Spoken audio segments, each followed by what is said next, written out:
One of my players texted me after I killed his character. I've been running a campaign as a DM for almost 10 months now with some friends. In those 10 months of adventuring, there's been 2 occasions where a player had to roll up a new character, one of them being an actual death. But yesterday we had the first, permanent PC death in almost 8 months. My party was fighting in a clearing deep within a forest. They were fighting a corrupt guardian of the forest, and the battle had been raging for over 2 hours and 30 minutes real time, and things were looking dark. After what was starting to look like a possible turnpike, my party triumphed at last. They arose victorious, but soon realized that the party's gunslinger was nowhere to be found. After some time searching, they found his body at the edge of the clearing, completely shattered by a blow from the massive fist of the guardian. As I'm starting to describe how the adrenaline wears off and they realize that he's dead, I'm looking at my players.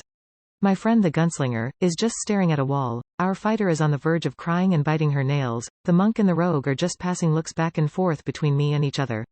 All the while, our sorcerer is just shaking his head. No one is saying anything. These guys have been playing the same characters weekly for nearly 10 months, and I think the reality that they're not immortal suddenly hit them pretty hard. Despite all of this, what started as a tragedy ended in a pretty beautiful moment. Even though wounded, they sacrificed their long rest in order to work through the night on their fallen comrade's burial site. While most of the party spent the time gathering stones to make a cairn for the body, the other 2 took time to pick wildflowers and carve a gravestone to put up against his cairn, describing how he sacrificed his life to cleanse the forest of evil. As they finish, they gather around the cairn and give their final goodbye to their friend before they leave the clearing, and this is where our session ended. I woke up this morning to a super nice text from the gunslinger. He texted me to say that the way I had described the ceremony and set the atmosphere had really stuck with him, and that he had trouble sleeping the night after the session because of it. And despite him being sad about the death of his character, he was really happy to have me as a DM. Sorry for posting such large wall of text. I'm just super touched and happy, and I really wanted to share this with someone.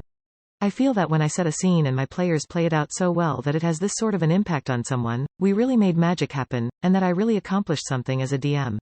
Edit. So, this absolutely blew up. Thanks to all of you for the gold, silver and exceptionally kind words. I didn't expect this to get this amount of attention and I don't really know what to say, but thank you all so much. For those wondering why the gunslinger didn't know he was dead, he did. The players knew, but their characters did not. By the time he failed his 3rd death save, the fight was total chaos, with everyone trying their hardest to save themselves. He died in one of the last rounds of combat, and by the time the dust settled the players were still processing what had just happened.